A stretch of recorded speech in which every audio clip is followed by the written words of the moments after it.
Hello, this is Attorney Brian Pendergraft, and this is the law on wrongful detainer, also called forcible entry and detainer in Maryland. And here, as you can see on my screen, this is the actual law. This is Maryland Real Property Code, Section 14 132. So, this is the law on wrongful detainer, also called forcible entry and detainer in Maryland. So, I got to give a few disclaimers, a few caveats. One, this is legal information. This is not legal advice. So if you learn anything from this video and you go try and do it on your own and do things wrong, please don't try to sue me after. And two, the other issue is that I guess the other disclaimer is that this video was taken on October 26, 2019, and the law changes. So by the time you watch this video, the law may have actually changed.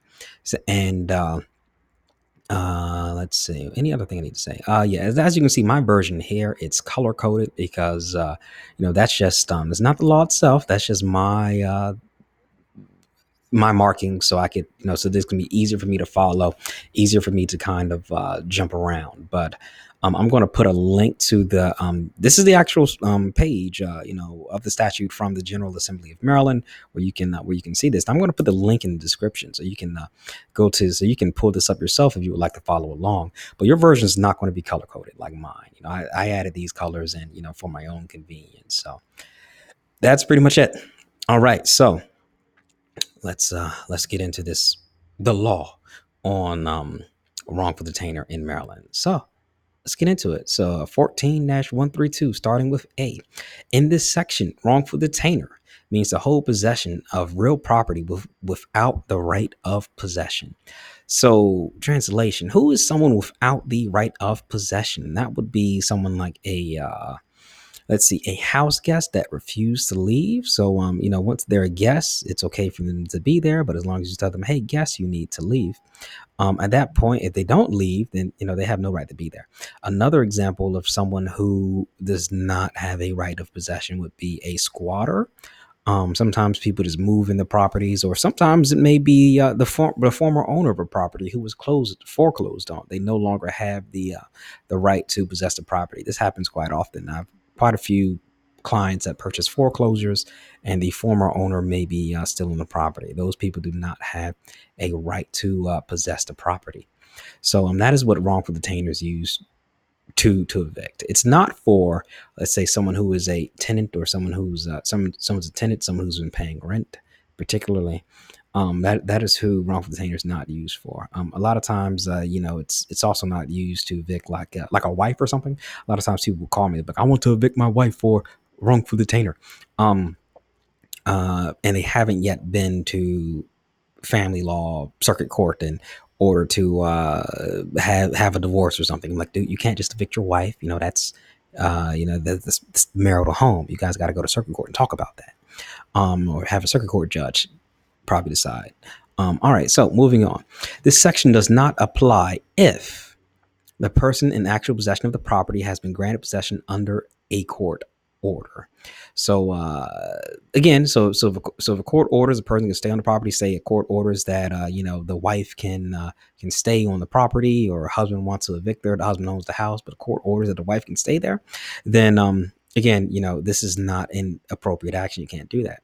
You said a remedy is available under Title 8 of the article. So Title 8, what they're referring to is a breach of lease or failure to pay rent, or what would be the other one? A breach of lease, failure to pay rent, tenant holding over. So if those remedies are available, then wrongful detainer is not appropriate. That's what that is saying. So any other exclusive means to recover possession is provided by statute or rule. So again, they're referring to failure to pay rent, breach of lease, tenant holding over. If those actions are available, then wrongful detainer is not appropriate. Again, and those actions they typically won't be available if the person staying on the property is a squatter or the former owner. Again, you can't file for breach of lease or failure to pay rent against them because those options aren't available. Those are for tenants. All right, moving on. All right, I got a section here in blue. A person may not hold possession of the property unless the person is entitled to possession of the property under the law. Translation, That's what the law is saying, is that, look, you can't just possess property that you're not legally entitled to. So if you don't own it or if you don't rent it, you can't just live there. But you'd be surprised how many people think they can. So I have a job. Alrighty, so moving on to this purple section, or pink/purple section, D1. If a person violates subsection C of this section, a person claiming possession may make complaint in writing to the district court of the county in which the property is located. So this is saying that, in order to get your property back, you have to make a complaint in writing. You have to file a complaint for wrongful detainer, essentially, and it has to be done in the district court of the county which your property is located. So that's saying that the proper venue is district court. So if you are in Prince George's County, that means that the proper venue would be your highest for district court. Or if you are in, let's say, Montgomery County, that's Rockville District Court. That's where you go to file. So you don't go to Over's Court. You don't go to Circuit Court. They do not have jurisdiction over this, over wrongful detainer actions. That is a district court action. So moving on to D2. On receipt of a complaint under paragraph 1 of the subsection, the court shall summons immediately the person in possession of to appear before the court on the day specified in the summons to show cause, if any, or restitution of the possession of the property to the person filing the complaint should not be made. So this is saying that the court so the court shall summon the person. And I think when we go further down, it's going to actually explain the summons process. But this is saying that the court's saying, is they're going to, order the, tell the person to come to court, and they're going to have to explain why they have a legal right to possess the property, essentially. If they don't, then they got to go. All right, so D3. If for any reason the person in actual possession cannot be found, the person authorized to serve process by the Maryland rule shall affix an attested copy of the summons conspicuously on the property. So, and that's what happens, actually. So again, well, at least where I primarily practice, the sheriff, well, for this is saying that the sheriff, they have to serve the person notice of the lawsuit. And where I practice, primarily in Prince George's County, like, they don't actually serve the person. They place it onto the property. But that is actually, let me go down to number 4. If notice of the summons is sent to the person in possession by first-class mail, the affixing of the summons in accordance with paragraph 3 of the subsection shall constitute sufficient service to support restitution of possession. So that's not really something that you have to worry about. Once you pay, so what happens is, the notice by first-class mail is actually sent out by the court. So the court sends out the notice, and you pay the court to do that. You also pay them to, or you pay the sheriff. This is why you have to pay an extra $40. Right now it's $40. It may go up by the time you watch this video. Per person, you are paying the sheriff to affix the summons onto the door, or in a conspicuous place onto the property, and that constitutes sufficient notice to support at least a judgment for possession. And again, it says restitution of possession, not a monetary judgment, but enough for possession if it's posted to the door. And that's what generally happens in most wrongful detainer actions. In many wrongful detainer actions, I don't even know who the occupants are. So it's very difficult to, personally serve people who you don't actually even know who those squatters are. And then E says a counterclaim or cross-claim may not be filed in an action brought under this section. So you cannot file a counterclaim to a wrongful detainer action. So the court just want to hear what the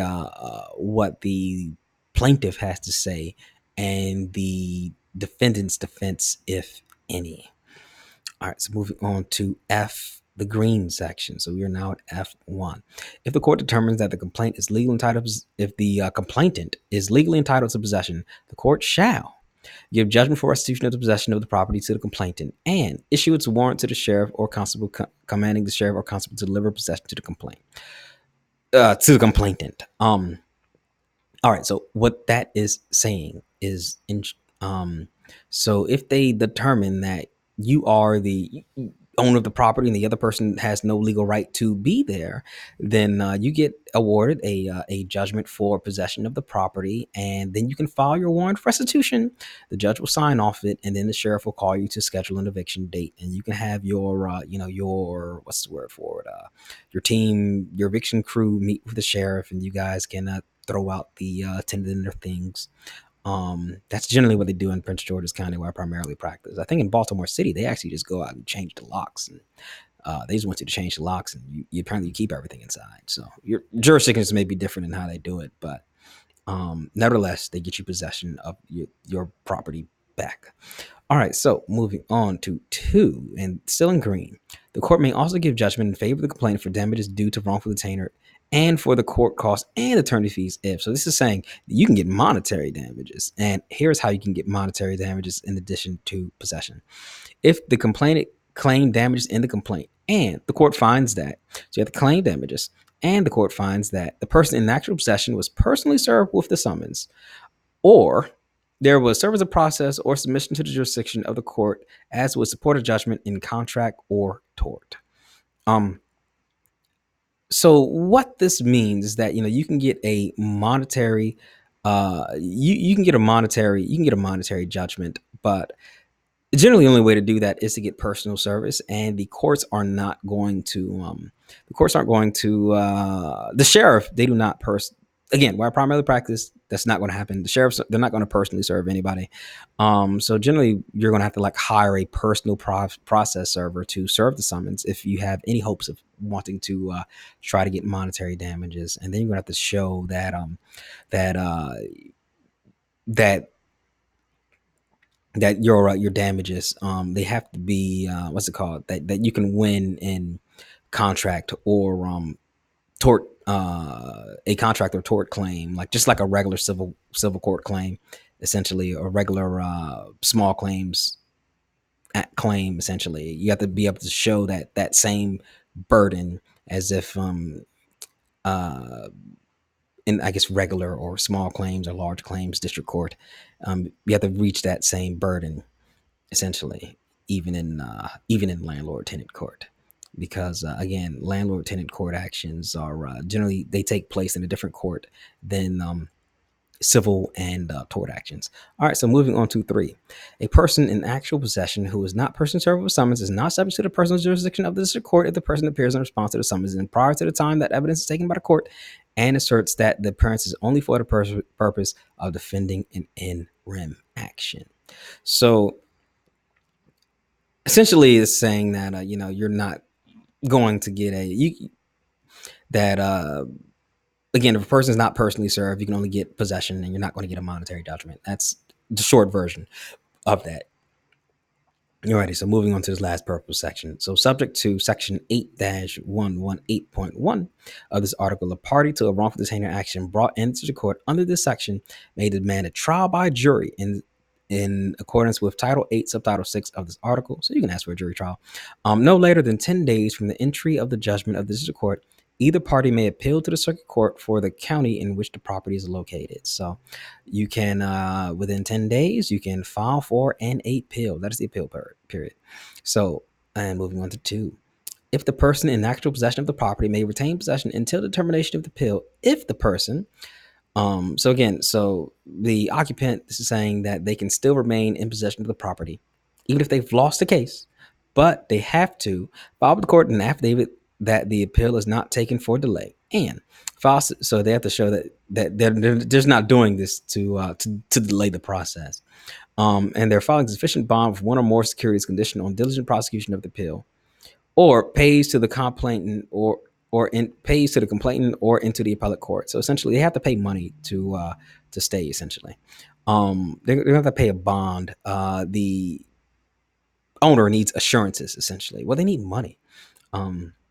If this case is going to be continued going on even further, presumably the owner is being harmed from the tenant or from the occupant. I shouldn't say tenant because that's a different cause of action, from the occupant staying on the property. So they either pay to the complainant or into the appellate court. A, the fair rental value of the property for the entire period of possession up to the date of judgment. B, all court costs in the case. And C, all losses or damages other than the fair rental value of the property up to the day of judgment that the court determined to be due because of the dissension of possession, and the fair market rental value of the property during the pendency of the appeal. So again, that just sets the amount of the appeal bond. That's all that part is saying. So moving on to three.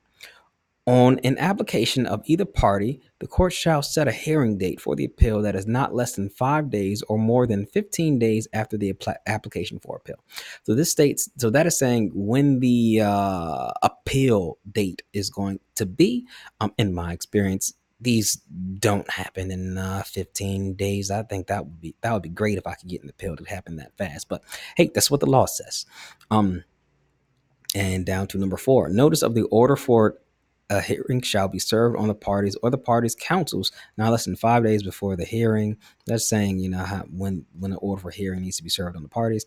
And if the judgment of the circuit court shall be in favor of the person claiming possession, a warrant shall be issued by the court to the sheriff, who shall proceed immediately to execute the warrant. Again, in my case, it doesn't seem to happen very immediately, but yeah, but that's what the law says. So the law says it happens immediately. So I wish that were the case. Again, sometimes the law just kind of states the ideal, and but when there's I don't know, hundreds of people that need to be evicted, you're just going to have to wait in line. So that's it. That is Maryland Real Property Code section 14-132 on wrongful detainer and forcible entry detainer actions in Maryland. So yeah, that's pretty much it. So like and subscribe. All right, thanks for watching. And if you need an attorney to help you with a wrongful detainer action, do not hesitate to reach out to me. My contact information is in the description. All righty, take care.